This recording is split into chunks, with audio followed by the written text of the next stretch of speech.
Live and online, it's Sleepless with Steve and the Movie Book Club with your host, Steve Pulaski.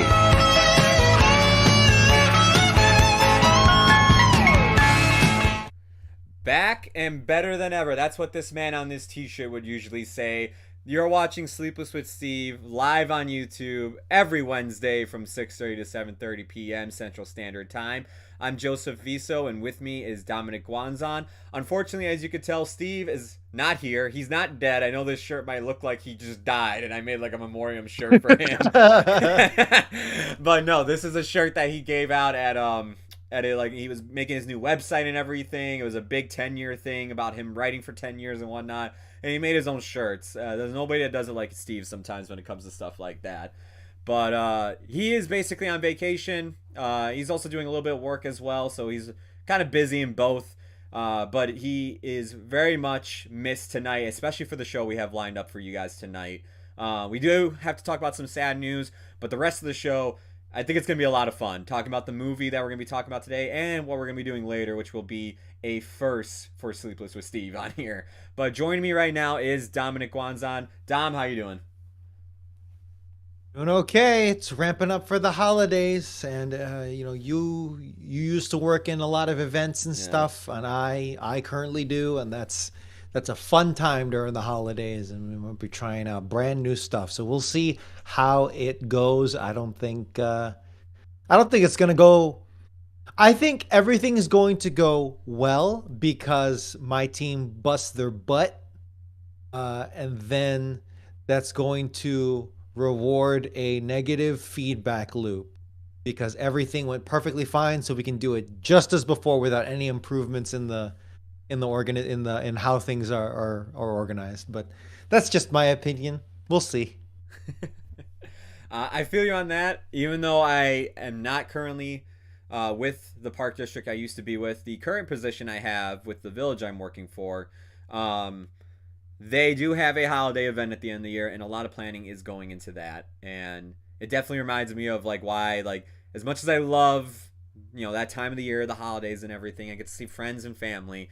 It also reminds me of the part I do hate, which is like the first 2 weeks because it's all work-related stuff. Projects are due and events are happening, and I gotta get that all done before I leave for Christmas vacation. Oh, man. Yeah. But anyways, tonight we got a lot planned, and there's also gonna be a lot of setup in order to get it done. So we're gonna get started with the show right away here. Unfortunately, we are going to be opening up with some sad news. Over the weekend, for those of you who are big fans of the TV show Friends, we unfortunately lost a very good actor, in my opinion, a very good comedic actor, Matthew Perry, who played Chandler on Friends. That's probably his most infamous role out there. Infamous? I would say so. Chandler from Friends, that's probably his most popular role and everything. That's probably what a lot of people know him for. Especially if you're growing up in the 90s, you couldn't escape that show. He unfortunately passed over the weekend. I don't want to get into the details about why and everything. It's very sad. The guy did struggle with a lot of mental health issues and a lot of demons he was struggling with. And it's sad to see that, unfortunately, that over the weekend we did have to say goodbye to Matthew Perry. I didn't watch too much of Friends, but I will say, the episodes I did watch, Chandler, Joey were always my favorite characters. And whenever they entered the room, they kind of livened up the scene a ton. The pivot scene always comes to mind, of course. That's an iconic scene with Friends. It's really sad to see him go. And film-wise, Matthew Perry didn't star in too many films. The only films I really saw him in, I mean, I might have... 3 to Tango is one of them. I don't remember anything about it. My mom turned it on one day. But 17 again is one that comes to mind where he plays the older version of Zac Efron's character, I believe. Zac Efron, yeah. Yeah, and like that comes to my mind instantly. And that's such a 2000s movie. I know it's right at the end with 2009, but like if there's anything that's such a 2000 movie, it is a comedy about Zac Efron looking cute and everything for all the girls to go see and whatnot. Yeah, that's the only movie that really came to mind. But TV-wise, like I said, I knew him in Friends, but I saw him make cameos in tons of other stuff. while Friends was like running. I saw the episode he hosted on a Saturday Night Live. I saw clips of that because they were floating around Twitter and everything. But I actually remember seeing the old episode of it too. I've seen the episode where he makes a cameo on The West Wing. I've seen the episode where he makes a cameo on Scrubs, as well as Children's Hospital and The Good Wife as well. This guy, I mean, like, there's plenty of other TV shows. I just didn't see them. But there's plenty of TV shows that this dude made tons and tons of appearances on. Dom, I know we'll get to one in just a minute. But television show wise and movie wise, do you have anything you want to say about Matthew Perry? We had talked about the movie Numb in the green room. That was, I think, a directed to DVD film. I don't even remember. Yes. I don't even know if I can call it good, but I personally enjoyed it because it just explored a lot of existentialism, and it's a story about a guy who probably suffers from a disease. Again, I saw this in like 12, 15 years ago, and probably shouldn't have been watching it because there were some sex scenes, man. But anyway, nothing obscene, just like kind of hits you right in the, oh, okay, direct to DVD. But it's a story about a guy who probably is suffering from kind of like sensory illness or something, and he's just constantly zoning out. And it just struck me in a way, I probably even want to watch it again. It struck me in a way where it's like, yeah, you know what? What happens when someone's suffering from something and you don't really get a resolution? What do you get there? Because it's not like necessarily like cancer where there is kind of a solution. It's just a very, very, very difficult battle. And I just remember enjoying that movie for what it was. If I sat down again, it might be really boring. I don't know. Another TV show I did really enjoy, although Matthew Perry, other than Friends, of course, Matthew Perry, he was a vehicle for several NBC sitcoms throughout his life post Friends, and none of them really ever made it past like the second season. He was lucky to get past the first season. There was a reboot of The Odd Couple. There was one called Mr. Sunshine where he was the cynical, like, which is a lot of cynical, you'll hear, cynical manager for like a stadium, which is an interesting concept, but I don't think that made it past the first season. Studio 60 on the Sunset Strip. Did you ever watch that Aaron Sorkin kind of sequel to West Wing? No, I did on not NBC? actually.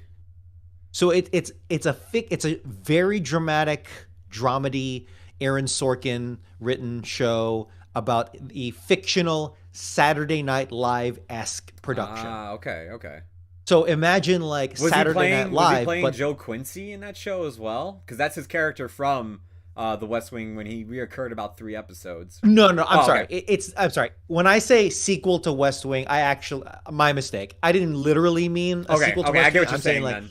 NBC ordered an Aaron Sorkin dramedy thing to bring him back after West Wing. Okay. Because West Wing was on NBC, right?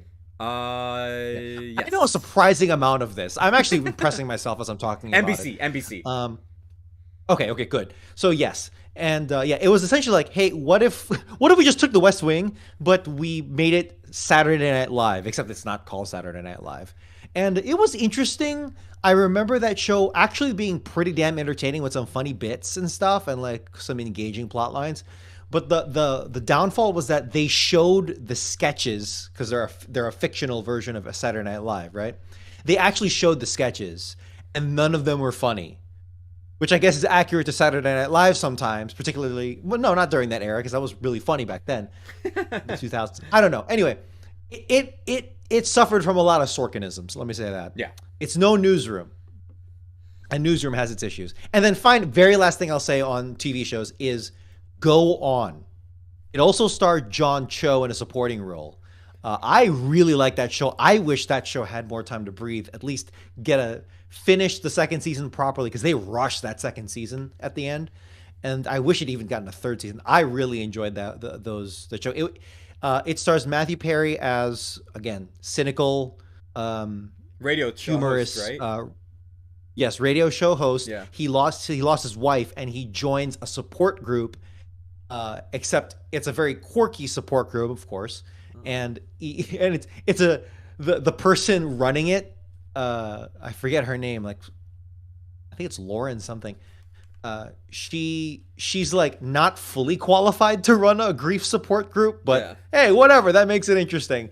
And like everyone else in the support group is like completely different stuff. It's like she lost her dog, this guy is suffering from this, and it's like okay, whatever. And it's like a very like half-assed, poorly funded support group, and it actually was, I actually really really enjoyed it, but they kind of rushed the season out at the end because of ratings and whatever. Okay. But yeah, Matthew Perry, he worked. He like was working on and off, but all the time struggling from addiction. But you know what? Above it all, Joe, what was, in the eyes of gamers everywhere, what was the magnum opus? Leave it to us when Steve's not here that we just bring up stuff like this all the time. Oh, yeah. But gamers rise up. But for those of you who played video games, you probably know where we're going to get at right here. But Matthew Perry also voiced, in my opinion, in one of the best video games ever made, he voiced Benny in Fallout New Vegas. One of the coolest characters in the game, who has the coolest outfit, the coolest weapon to get off of him and everything. And like honestly sets up the whole storyline of Fallout New Vegas as well. Great opening too. What he does to you, he literally shoots you in the head and leaves you in a ditch. And now you go hunting him down. And then when you find him, he says, "What in the goddamn?" Probably the most famous line out of his entire set, because that's a great reaction gif. Just him turning around, "What in the goddamn?" For those of you who don't know about this, Matthew Perry was a big gamer. So big that, and the reason why he got into Fallout New Vegas was because he played so much Fallout 3. He actually injured his hand while playing it that he had to get injections to treat it because he like wrapped his fingers around like his controller too much and everything. He also in retrospect, yeah, that's a great point. In retrospect, though, probably also a significant like kind of personification of his addictions. Yeah, it is that too. If you look back on it, it's like, okay, yeah, that's probably not too great that that was going on. Yeah. But hey, you know what? It got him the gig. He also like donated a copy of Fallout 3 along with the 360 to the Humane Society. I mean, like the guy was a gamer. Like it's really cool. He was a very chill dude. Any interview you watch with him, very chill, down to earth kind of guy, man. But this is like my favorite role he's done. Was playing Benny. I just enjoyed whenever I talk to him. I enjoy all the different encounters you can do with him, whether you let him live or die or let him get captured by Caesar, part of basically the antagonist force in this video game. It's a ton of fun to go back and play through this game. And over the weekend, a lot of people on Twitter and TikTok were paying tribute to him by just posting scenes, just talking about their favorite interactions about Benny, what they did with Benny. They were paying tribute to the guy over the weekend because of everything that happened. Nothing from Obsidian or Bethesda, but that is yet to be seen. A lot of people are saying they're probably going to be writing something eventually for the role that he did give. But a lot of gamers turned out a lot of love for the guy over the weekend. Go on. I don't like a lot. Hey, go on, good show. I don't like a lot of. I don't like it when it's like, oh, come on, why don't you say anything on social media? I hate that. It takes time. Like, you don't force it. Whatever. If they want to stay silent, whatever. Yeah. A little contextual, but for the most part, leave them alone. But yeah, it's honestly really funny generation wise. For people, I think I'm at the end of that age, and older. They're mostly Friends people. For younger people about your exact age and younger, it's Fallout New Vegas. Yeah. And it's because Fallout New Vegas is obviously one of the greatest video games of all time, so it's just gonna be an enduring game, and it's extremely well written. It's easy to meme, easy to shitpost.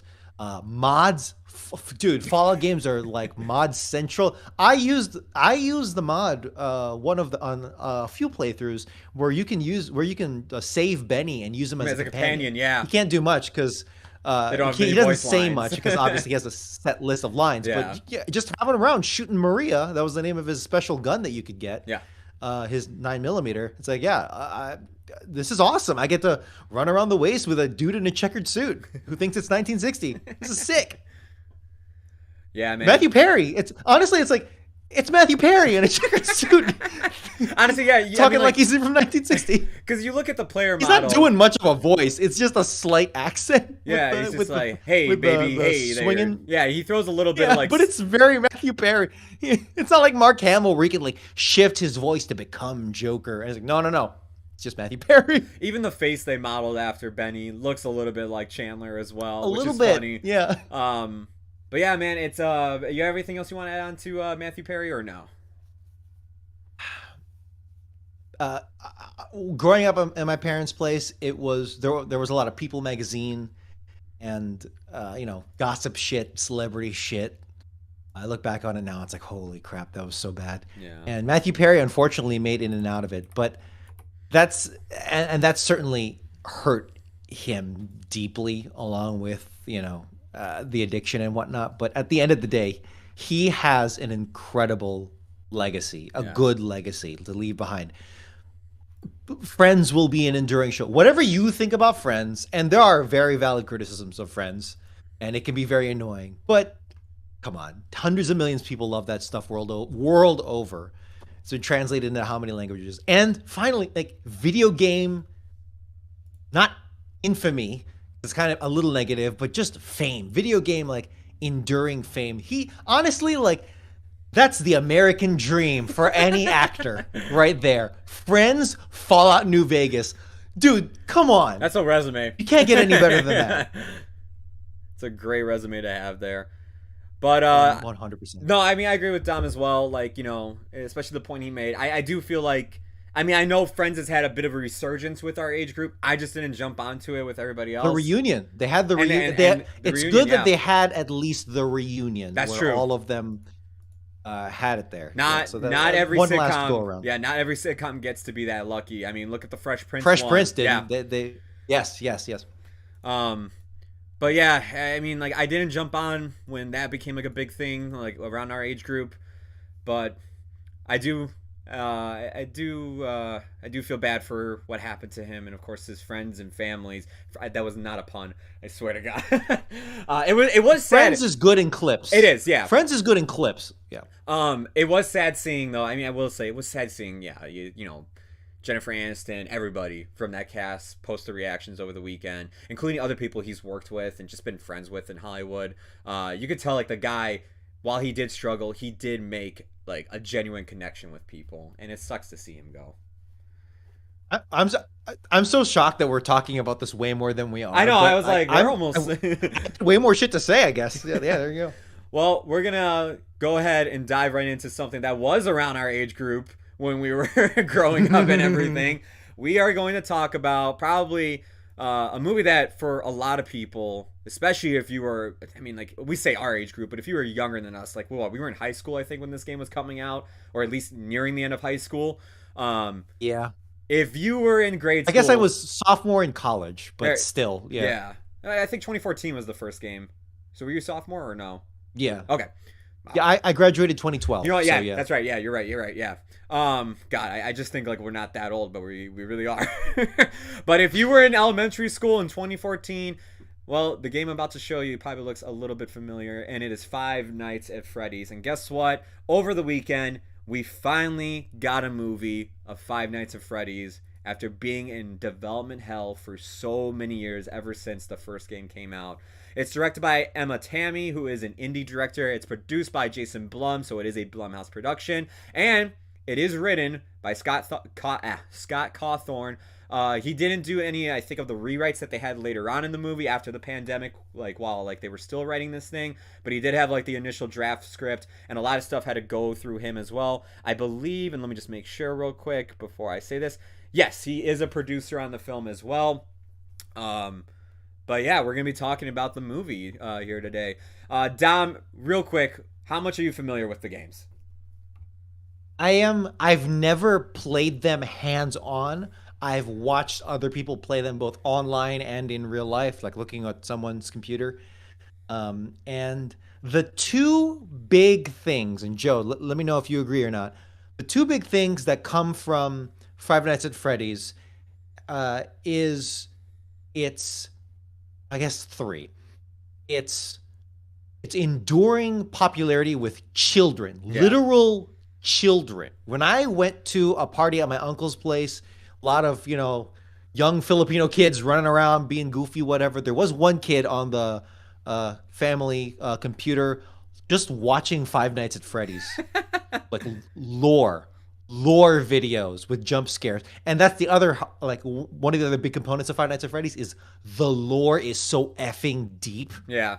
And it was definitely not one of the originals, but probably that generation's like online creepypasta made out of a game. Yeah, actually, yeah. Would you say? I would. Like, Yeah, we had it's Slender Man and yeah. stuff like that kind of grew from popularity of just reading stuff, and then we got a game of it. This all stemmed from a game. FNAF lore videos is like its own subgenre on YouTube. Yes. I'm not joking. Thousands of hours probably on like the lore of this shit. Yeah. It's insane. FNAF, for those of you who are wondering, that is an abbreviation for, yes, Five Nights at Freddy's. But the game is basically... There you go, yeah.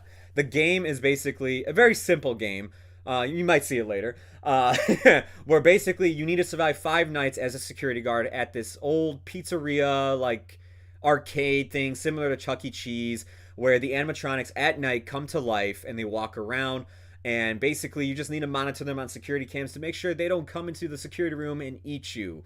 Because if they see anybody outside of an animatronic suit, they assume that is just a skeleton that is underneath the animatronic suit that needs to get basically back into an animatronic suit. And there's this whole thing. I mean, if you get into the games, like, there's a reason why they think that. There's a reason why they run around at night, all this stuff. But the movie kind of follows a similar plot. We follow Josh Hutcherson, who plays Mike, the security guard. And he's a guy that's basically desperate for a job in this movie. He is so desperate that he is willing to work an overnight shift as a security guard at a pizza palace that I was just talking about, called Freddy Fazbear's Pizzeria. He is given to this job by Matthew Lillard's character, Steve Raglan, who is a career counselor. Very much a little bit of a cameo role here from being very popular amongst horror fans with the movie Scream, as well as playing Shaggy from Scooby-Doo. While at the pizzeria, yes, the animatronics do come to life, and he has to deal with that and figure out what the hell is going on and what connection they have to him personally, because Mike unfortunately has these dreams at night where he sees his brother, who was once kidnapped and taken away and never found again. He keeps having these dreams, and somehow these animatronics have a connection to that. And all that and more will be revealed throughout the 5 nights you spend at Freddy's. Do they actually spend 5 nights? They do. I counted Never it. counted. I counted it. Okay. I knew it too, because I'm like, we're not at the climax yet, because this is the 4th night. So I know he has to come back here one more time. Look, man. Okay. I usually like to save what I think of a movie by the end. I'm just going to get straight to it here. I was really disappointed in this movie. Very, very disappointed. I usually like to build up to it. Usually start off with the positives. We like to, bounce around and everything and try to get a feel for what everybody's saying and then get to it. I'm just going to open up with it. This is probably the biggest disappointment of the year for me, next to Exorcism Believer. Really? Yeah. Look. Now that into the hype a little bit? Maybe. But looking back on it, I said to myself, why the hell did I think this was going to be a good idea in the first place? I think I got so wrapped up, and this is the positive I'll at least start with after just opening with that. I think I got so wrapped up in those animatronics that I thought, oh my God, Jim Henson and his his company did such a good job. Look at the amount of detail that went into these things. Dude, that's it. This movie's going to rock. I think I got so attached to just seeing those things come to life. And when I go back and I do watch that trailer is edited very well to make it look like we're going to get a whole different movie than what we actually got. And it sucks too because, I like the cast they had. Matthew Lillard, Josh Hutcherson, both actors I very much enjoy. Again, though, a lot of this, the same problem I had with Exorcist the Believer, or whatever the hell it's called, the writing here is just terrible, man. It is so bad. Story-wise and script-wise, there is just so much that's said from characters and decisions that they do that I just go, no human being would say that. No human being would do that. And let me say this too. I keep bringing up the Exorcist movie, and I gave that a 1 star last week. Do I think it's as bad as that? No. But like there's a moment in this movie within the last 20 minutes that I had to look at the screen and look at the audience who gasped at a reveal, and I wanted to stand up and just shout, "That makes no sense for it to be here." Because I was just like, this, to me, they went overboard with this movie. They tried to do too much fan service. They tried to put too much of the games in this movie to where a casual fan like myself, or just any casual viewer who's coming into this, is going to be like, what the hell is going on, man? This should have been, to me, very simple. It should have been one night. He goes there for one night, and it goes all to hell, and he needs to survive. But for it to actually stretch out to 5 nights, especially like halfway through the movie, he figures out what's going on. He's like, I mean, I guess I'll go back to that place and bring my little sister with as well. It's like, what is wrong with you? And it sucks too, and Dom, I'll pass it off to you after I make this point, because I actually think the movie starts off really good. I actually think the way they actually build up Mike the security guard's character and actually give him a backstory, it's actually all interesting, and what they're setting up for. It's how it plays out by the middle point of the movie and onward that it's really nothing and doesn't really add to anything more, and it's very repetitive. These dream sequences that he has, I see what they're doing. I know it's replicating the game where after each night you survive, especially the later games, after each night you survive, there's like these little dream sequences where you see what happened back at Freddy's Pizzeria back in the 80s and stuff. And it's trying to do that, but through Mike the security guard's character. And it's a great setup. And it's like, I'm only familiar really with the first 2 games. Everything else is basically, I've seen Markiplier or Matt Pat, the game theory guy, talk about stuff and everything through YouTube. But I was just watching, I'm like, this is just trying to do too much within this 2-hour runtime that honestly is paced to me really bad as well. I felt like, my God, for a 2-hour movie, I feel like this is going on way too long, man. Dom, what about you? Yeah, 109 minutes with credits is the official runtime. When you play a game of Five Nights at Freddy's, any of the 4 plus 5, 6, 7, 8 games out there, which is another enduring legacy, is just the crazy amount of sequels that dude there's like managed to milk games out of this franchise. Anyway, but whenever you play a game, the standard games of Five Nights at Freddy's, it's a feeling of just utter terror in a very short amount of time. It is high stakes. Your heart is pumping and racing. Your fingers are twiddling back and forth. And it's very hyper. You're looking at screen, door, lights, door, screen, light, door.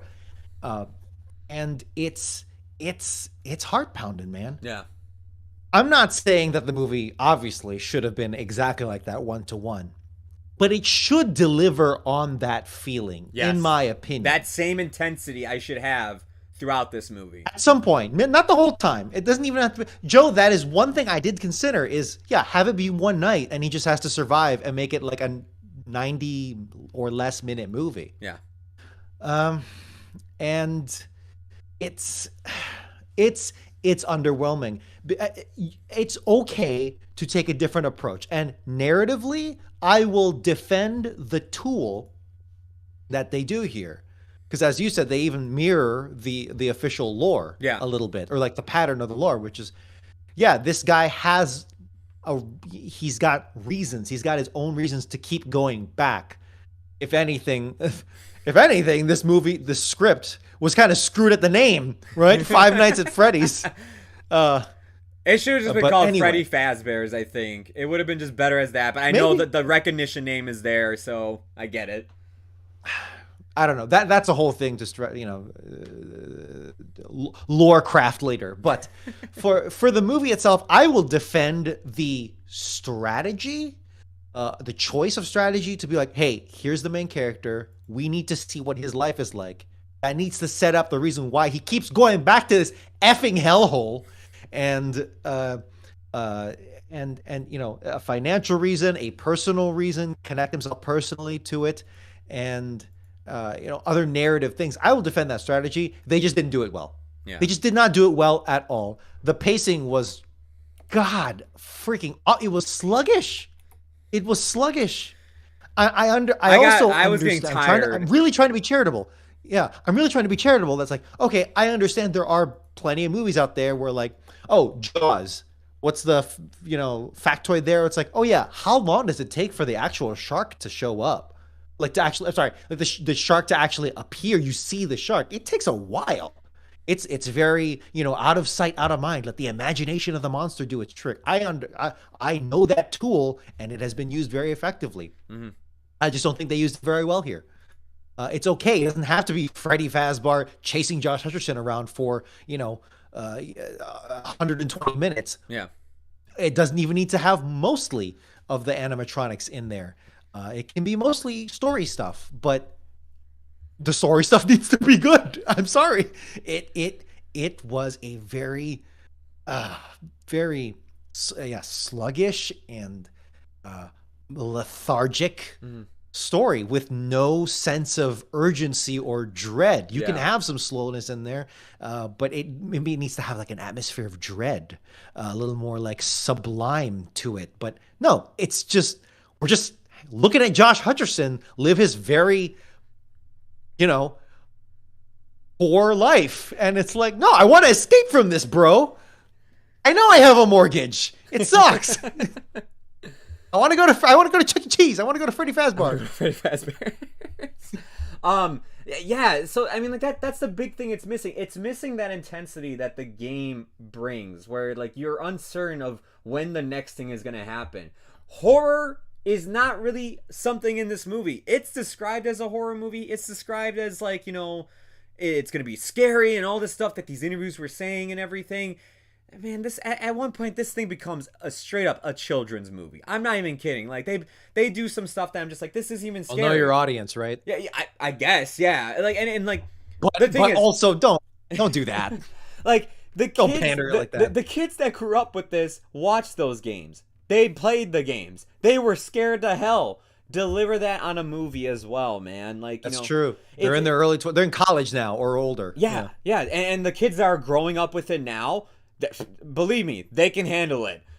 It really sucks that like this movie didn't deliver on the scares at all, man. I was just sitting there, I'm like, nothing about this movie is scary. Nothing. The animatronics look great, but they're not that terrifying. The the kills aren't good. I know it's PG-13, but I've seen kills in PG-13 horror movies. They actually get really creative. That was something that shot this movie in the foot is the PG-13 rating. You know what? You said that. The approach. Yeah, you said that. Dom texted that to Steve and I, like, the night the movie came out and everything. And I was just like, I was about to go see the movie. And I'm like, you know what? The PG-13 is probably going to... There's one kill that I was like, okay, they actually did something creative there with, using shadows and everything. But everything else, it's quick cutaways. It's the most gimmicky horror movie kills. Blood-stained hand on a window sliding down. Something on somebody's face as they're just screaming like this and everything. I mean, the grossest thing we see the aftermath of these people who are getting slaughtered. There's just so much about this movie I was just looking at. I'm like, again, I think one night with these things jumping around, doing all the crazy things that they do in the games, would have been better. And if you want to do all 5 nights, have each night be like, I don't know, an anthology type of thing, where it's like the first night it's a different character going there, the second night it's another set of characters. You can have the first night being the first security guard, the second night being a bunch of like people breaking in because the security guard got killed and there's nobody watching it, so like they saw that nobody came in, so they're breaking in there to like steal some stuff or whatnot, and then something else happens. You can do stuff like that, but like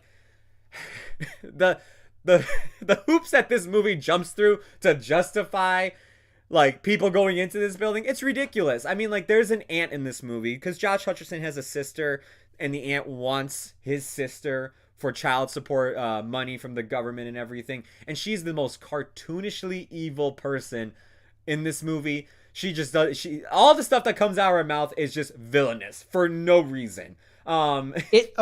She was written in such a that way that she actually started leading me to think, okay, is she like a parody of 80s bad parents and bad like family members? but the movie doesn't go that direction really all that much. So it's like, no, this was just a thing. The last character I want to bring up is Vanessa, who is I believe she is a character from the games and everything. But this character aggravated the hell out of me. Elizabeth, I'm gonna butcher her last name, but I believe it's Lale. She's a good actress. I've seen her in other things, but this character is so poorly written, dude. This character is constantly. It's so convenient. It's so convenient writing.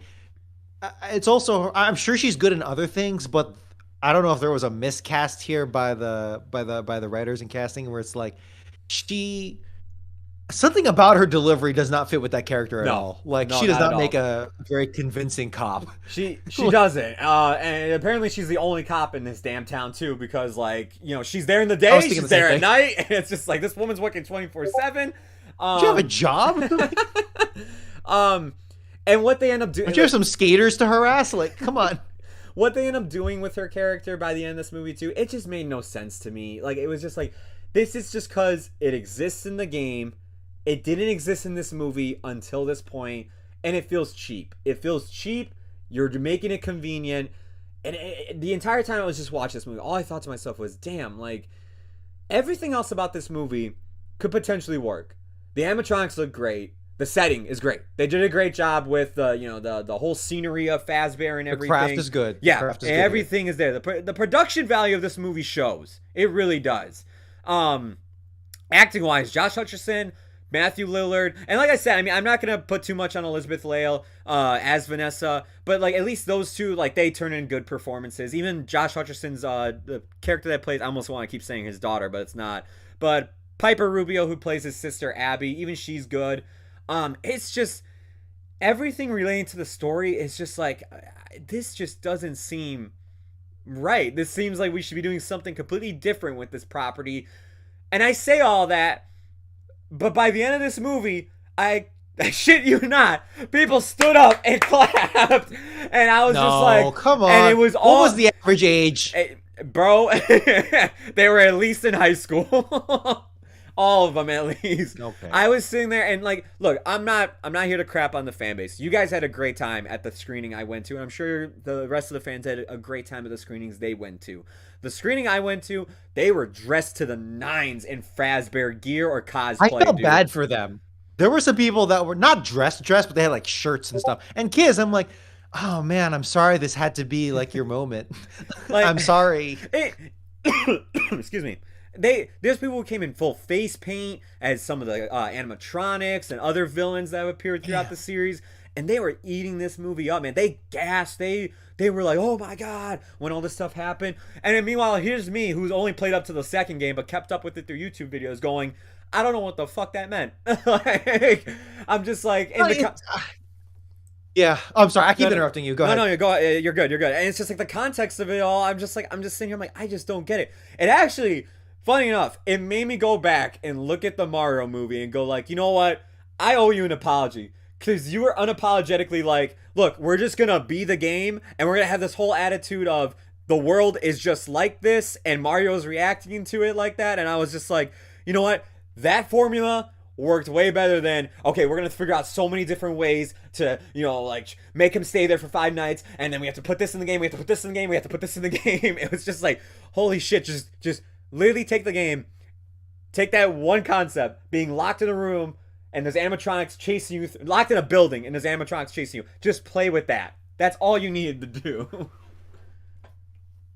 What was that movie with the blind man who's hunting? Don't Breathe. Don't Breathe. I didn't see it, but I know the plot of it, and you guys talked about it. And, great movie. It's like, yeah, I could have done that. Maybe that could have been interesting. Yeah, something like that. And again, we are not arguing that Josh Hutcherson literally needed to post up like the game and like be flipping a laptop the whole time. Yeah, no, that absolutely would have sucked. But it just needed a lot more oomph, and I have a feeling a lot of people who are in that theater are gonna watch it at home by themselves and be like later on, and they'll be like, yeah, this is kind of boring. They're only gonna watch the clips on YouTube of the last 20 minutes, Yeah. or some of the kills, and it's really not much Yeah. else. This will have cultural staying power just by the sheer force of that fan base that has been built up for the past decade. Oh yeah. And I've seen But it it's online. They've been eating this right. movie up, man. Sure. Good. Hey, And again, good on you. Good for Good them. for you guys, man. Honestly. Good for them. But this will not stand on its own as a film. Critically, at least, I'm sure it's making gangbusters, but We're gonna see a sequel. It ain't gonna stand on its own once the final note has been written critically, and it's. Are we just gonna go into final? Go ahead, yeah, final go ahead, thoughts yeah, here. take it. Final. Yeah, I'm gonna give this like, oh damn, I'm gonna give this 1.5 out of 4 stars, just because, and it did.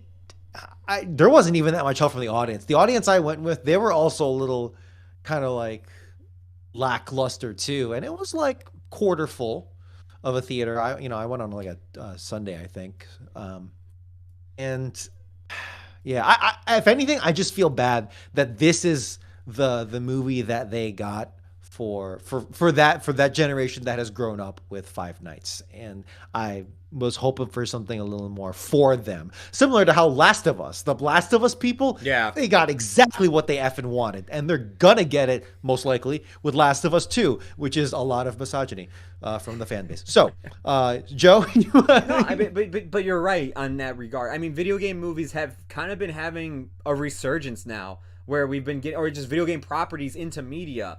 Lately they've been getting better. I mean, the Mario movie, I know, like, we weren't too hot on it. I enjoyed it for the most part. It could have been more.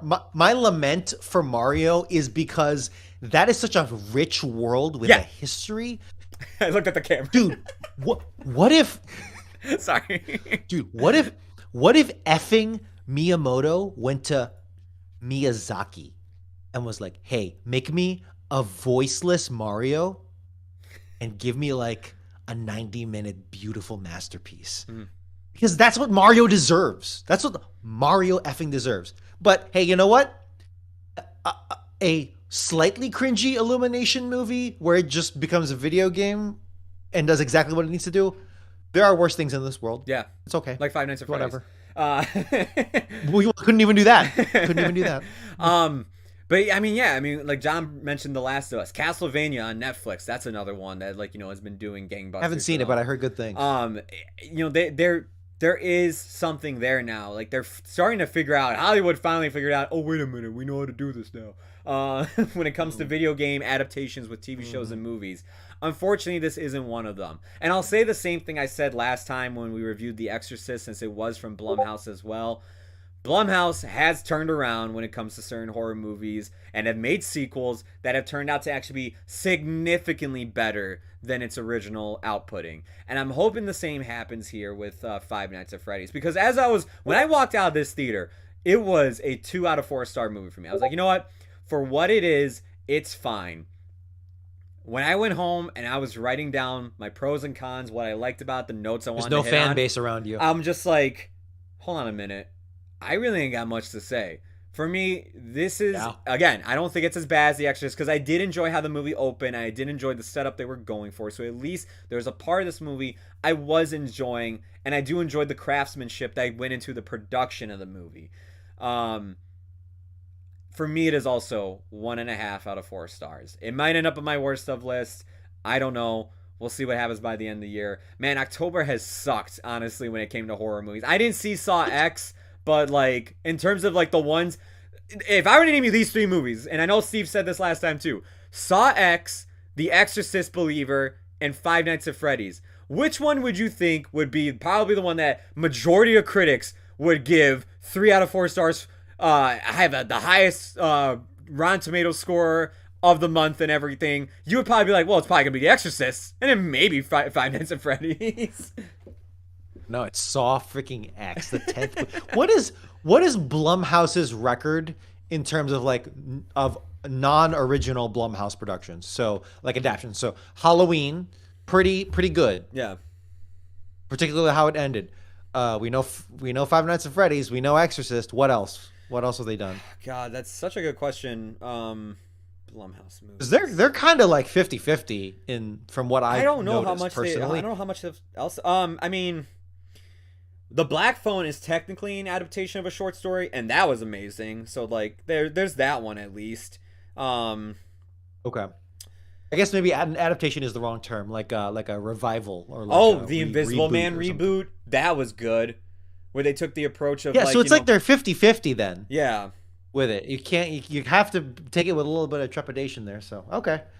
Hell, Split. I mean, I know it's not really. It's like a sequel kind of to Unbreakable. That's kind of a unique case. Yeah, but yeah. All right, we ready for Freddy Fazbear to give us the big finger for that piss poor review we just gave him? Kill me right off the bat and everything too, ladies and gentlemen. For the first time during the phone call, during the phone call, it's just gonna go all to hell. Ladies and gentlemen, for the first time on Sleepless with Steve, you're about to watch gameplay.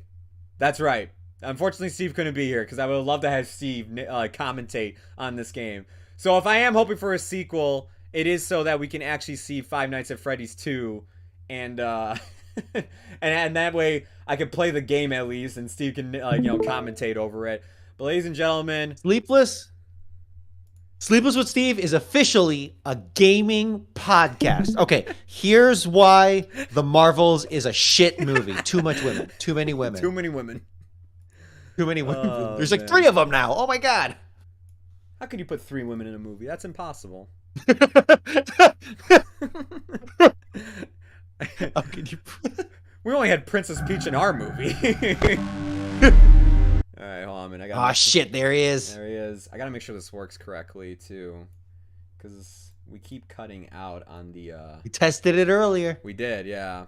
Okay, 2014, Scott Cawthon. Oh my god. Okay, there we go. Hold on, let me do one last thing because this is gonna be super, super loud. And I don't feel like blowing my eardrums out when I eventually do die. No, that's good. Volume mixer. Put that at 50. I also don't want to kill the viewers. But yes, everybody. There's a chance Steve was listening to this. I don't know if he is. Yeah. Yeah, and he might be playing it through his car, and the next thing you know, I break his car speakers.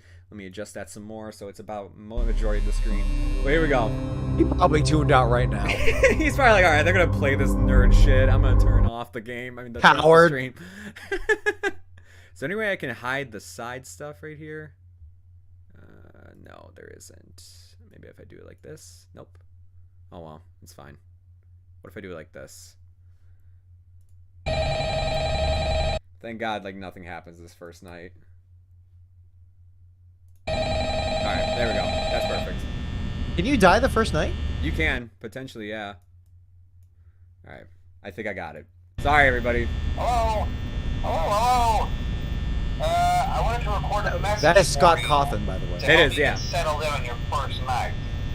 For those I who don't actually worked in that office before you. Chuck E. Cheese. I'm finishing up my last week now, as a matter of fact. So It's giving me anxiety. I don't like this at all.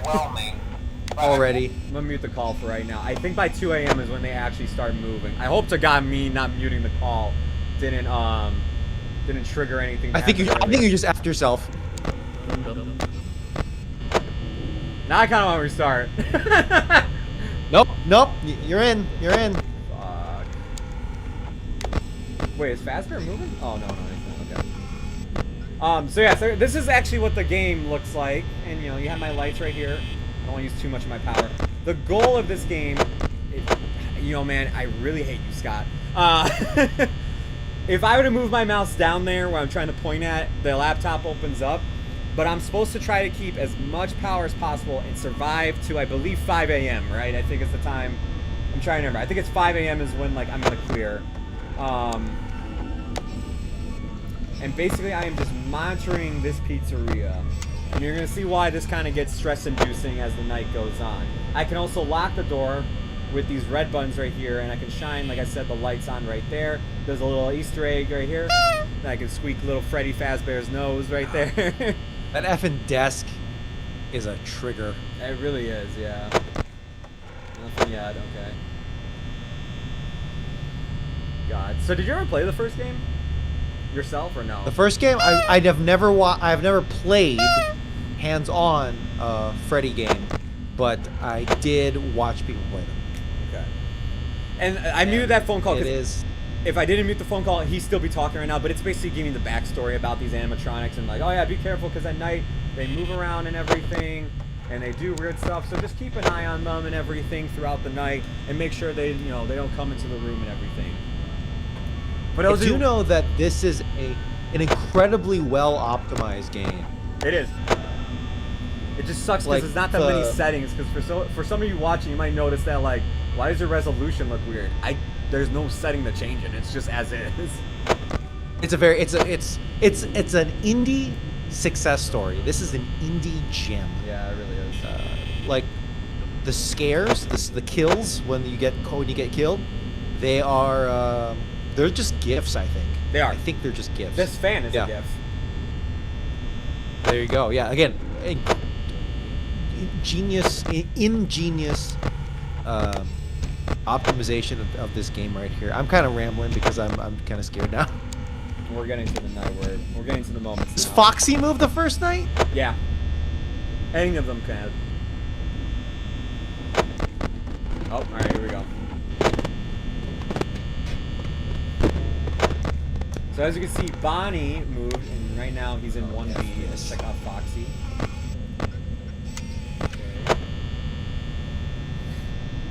And it's like, again, I can't stay on the laptop too much, otherwise I consume too much power.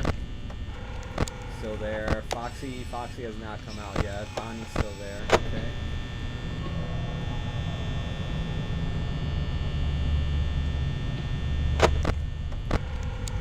Bonnie's on the move. Oh my god. F this. Bonnie actually might be at the door. Nope. I can't do this. Oh, there she is. There she is.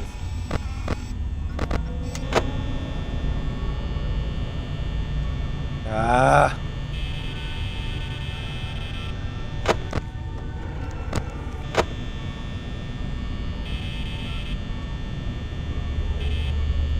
Ah.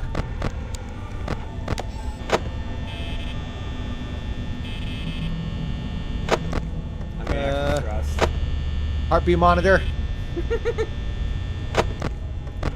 Wear an Apple Watch. We're playing this game. Oh, go to hell, go to hell, go to hell. It's just Bonnie. Bonnie's effing with you.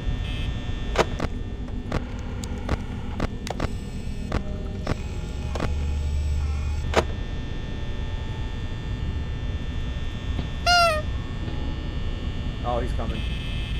I heard him move. He's right here now.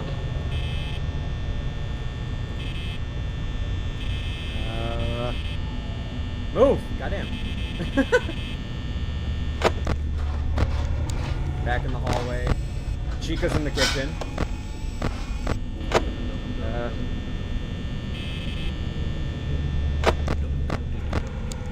Oh, God!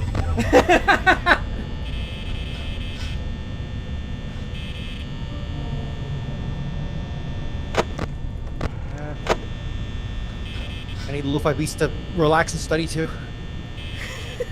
Lo-fi beats, baby.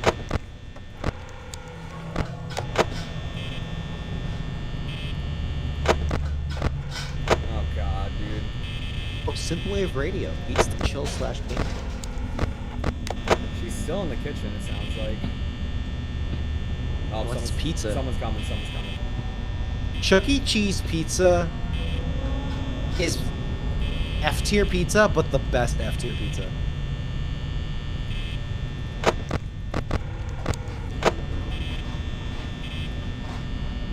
And as a kid, that salad bar was legendary. It's just infinite blue cheese glitch.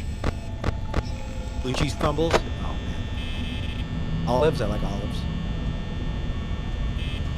Lettuce, olives, blue cheese, and then put some ranch on that. I mixed the blue cheese and ranch sometimes as a kid. Also, Chuck E. Cheese was my first exposure to like the Hawaiian Bonnie's style right there pizza, at the door. which is probably why I don't like it, because it's probably like shit tier pineapple pizza. But I'm starting to respect it more. Oh, there she is. There's Chica. Bonnie's at the door right now. Chica. Canonically, is Chica Latina? Is she Latina? So. Okay.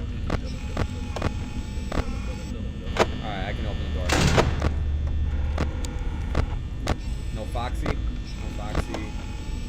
Bonnie's on the move now. Or Chica's on the move, I should say. I'm just gonna do that. To hell with this. Oh. Oh, is it 6 The volume a.m.? is so effing low right now.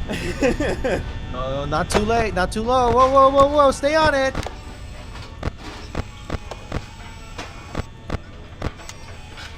Yeah, she's in the kitchen. I can hear her. Oh, the door then. Go to hell, go to hell, go to hell, go to hell. Check real quick.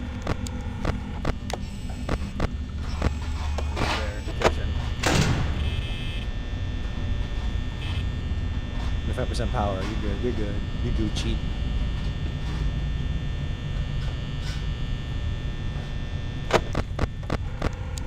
God damn it. I thought I was about to die right there. I lost track of Bonnie. We're gonna win. I trust myself. I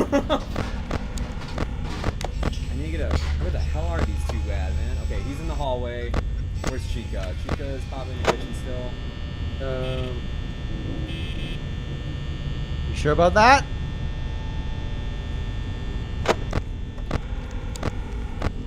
Full power, you're at full power right now. I know, I know.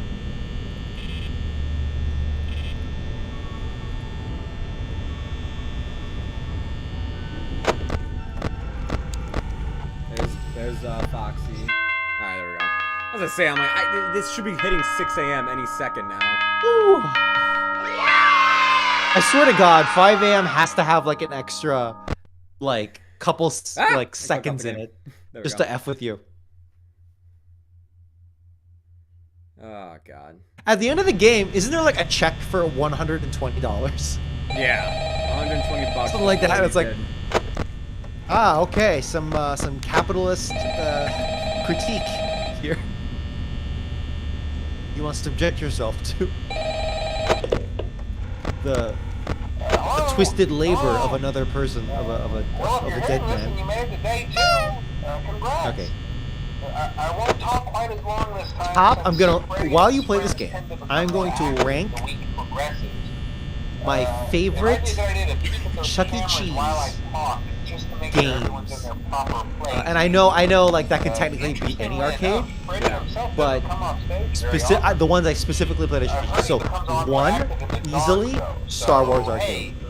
Star Wars Arcade is a classic, man. Oh my God, dude. Effing legendary. I blew so much effing quarters, or tokens, I should say, tokens, on Star Wars Arcade, because it was like totally faithful, not 100% of course, or even all that much, but it followed the lineage of each of those movies damn well on a rail shooter. Star Wars Arcade is easily one of the best of all time, my personal favorite, to play at Chuck E. Cheese.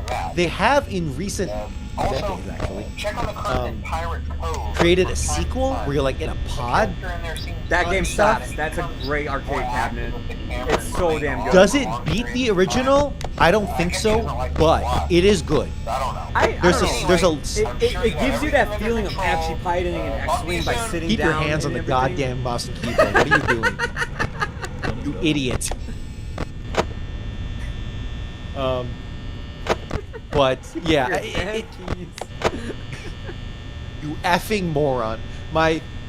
There was a secret level once you beat the main stages of that second Star Wars game, where it's like Vader's Revenge. You remember that? Yeah. Did you get there? Yeah, it's where you're like, it's after the Death Star gets blown up, and you play as Vader coming back after getting blown out by the Millennium Falcon. Die here. And it's. Oh, okay, I forgot. I don't know where Bonnie's at. I lost Bonnie. Yep.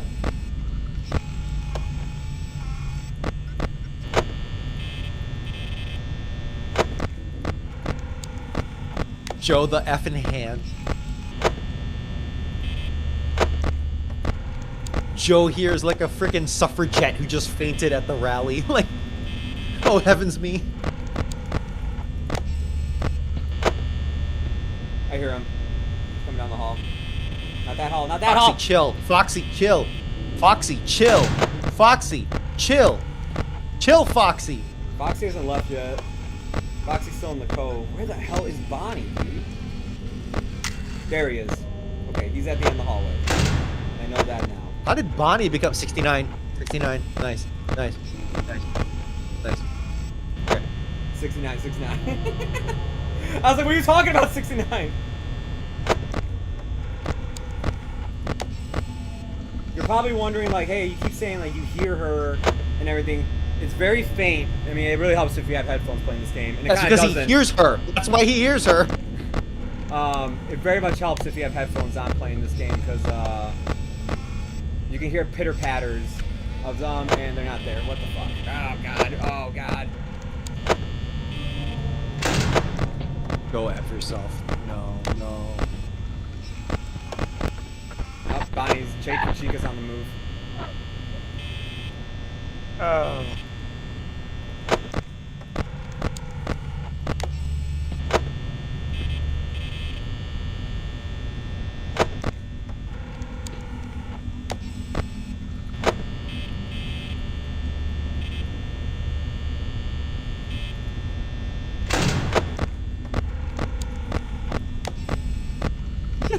Joe. Okay. You're Where's Freddy? Freddy's there. Chica's there. Okay. God, man. No wonder I had anxiety when I grew up, dude. If I played this, right out of high school and everything, I probably was fine. Thanks, Scott. Look what you've done to my life. Traumatize a generation of children. Oh, no. Where'd he go? That her? That her. Yep. And Chica's on the move, too. Shit.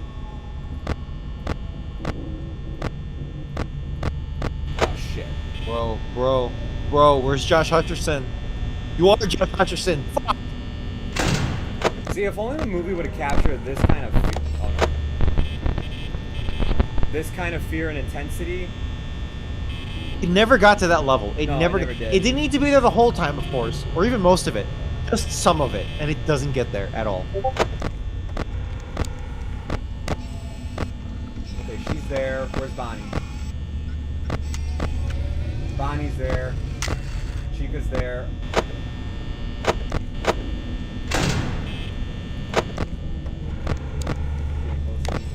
Chica's there. What about Freddy? Freddy's there. Foxy? Foxy's still in her cove. Someone's coming. Oh, shit. Okay. I can't close the door. Why can't I close it? Am I going to die? There he is. Yep. It was Bonnie. It was Bonnie. Woo. There you go. I keep calling you out on the hand thing, but I'm doing the same fucking thing. Oh, shit. Well, there you go. I did not survive Five Nights at Freddy's. See, the movie wasn't made for me. I didn't even make it past night 2. That's how you know. You didn't even make it to 4 a.m. That's rough. Dude, I used to be a master at this, actually, because after watching Markiplier play I'm sure so much, I bet that, like, I just had his tactics down. I don't remember what to do anymore, man. There was like a whole thing. Like, I remember, like, the first night I was checking only 3 areas. It's you check where they are at, you check the cove, and then all you need to do is check the hallways. Because, like, if you do that the first night, you're in the clear. The second night, they start moving around to the other areas of the pizzeria. So, yeah, I was kind of like, oh, boy. It's a very memory kind of game. You know what? Now I remember, too, I wasn't supposed to open the camera there. I'm supposed to just keep the light on and just keep staring at Bonnie until she leaves. But... yeah, wait, so the light, she doesn't come at you with the light on? No. If you stare at them, they don't come at you. Because, you know, again, they don't move. Yeah. Even though, like, the game says... It's like Weeping Angels kind of shit? Yeah, it's the Weeping Angels approach where it's like... in reality, they are moving. Or SCP approach? Yes. But because these are just still images, and then when they get in your face, it's a GIF file. Once they scream at you and everything, like, then it's a whole different story. Like, yeah, and whatnot. I like how, like, the other 3 animatronics, they attack you. Foxy, I think I remember, Foxy just, like, pops in and just like, oh, what's up? Yeah, she You're doesn't. gonna die. Foxy doesn't even yeah, Foxy doesn't actually attack you. He has the little slide in. There you go. Anyways, everybody, real quick. So, 1, Star Wars Arcade. 2, Brave Firefighters. You remember Brave Firefighters at Chuck E. Cheese? And then yes. 3, I'm gonna say it was the kicking game, the soccer kicking game. That just felt good for some reason. Oh, yeah. You kick the extended soccer ball, man. I And there remember was a that dude, one. there was like a goalie that would just go in this pattern. Yeah. What else did I play? Again, At Chuck all E. of these games you could find at other arcades, but specifically at Chuck E. Cheese, those were the top 3 for me. I think my favorite was oh my god, what was it? It was the okay, it's a way to get a lot of tickets, and I was pretty decent at it as Oh, you tried to game it. Yeah, man. But it's the thing, it's a circle, and there's like a glass dome on top of it, and the light spins around on like these rings inside the glass dome, and you have to hit a button to I think it was stop actually in the movie. It was in the movie. It was in Five in Nights at Freddy's. FNAF. Yeah. I saw in the background. Cyclone. I used to love playing that game. I used to love playing that for ticket wise. Did you ever win? Did you ever get the pinpoint accuracy thing? I did, yeah. Nice. I got it 3 times as a kid. Hell yeah. I used to be really good. It wasn't at Chuck E. Cheese, but it was at Dave & Buster's and GameWorks, but Flamin' Finger, where you have to like Dave & Buster's. where you have to like drag your finger across the screen. I used to win at that game from time to time. For those of you who still play at at those arcades and play Flamin' Finger, do this with your finger. Instead of one finger, do this. And use your thumb and your index to move it, because the thing about that is as you're moving your finger across the screen, your finger gets dry and everything and sometimes doesn't pick up. Oh. If you use both fingers and you pinch it together like this and you move it along, at least you have 2 fingers on the screen. It's only registering 1, but if it deregisters a finger, you have the second one right there to pick it back up and guide it through the maze. Wow. Look and at that game is BS too, because that game will accelerate the time the closer you get to the end of the maze, which is why it's important to have these 2 ready to go, like at an instance, your thumb and your index finger. But there you go, pro gaming from me when it comes to winning tickets. That at is like those capital things. G gamer shit. G gamer shit. But anyways, thank you all for tuning in to Sleepless with Steve. We went a little bit of OT by playing the game, but I figure I'll play until I die. It wasn't gonna take that long. I knew that for sure, because I haven't played that game since 2014. We'll be back next week, 6:30, 7:30 p.m. Steve will be here. We'll be reviewing South Park, joining the Panderverse, I think is what it's called. It's basically their new special. It's gonna get hot. It's their new special on Paramount Plus. So definitely tune in for that, and we will see you all next week. Have a great day. See ya. I never know how to end this shit, dude.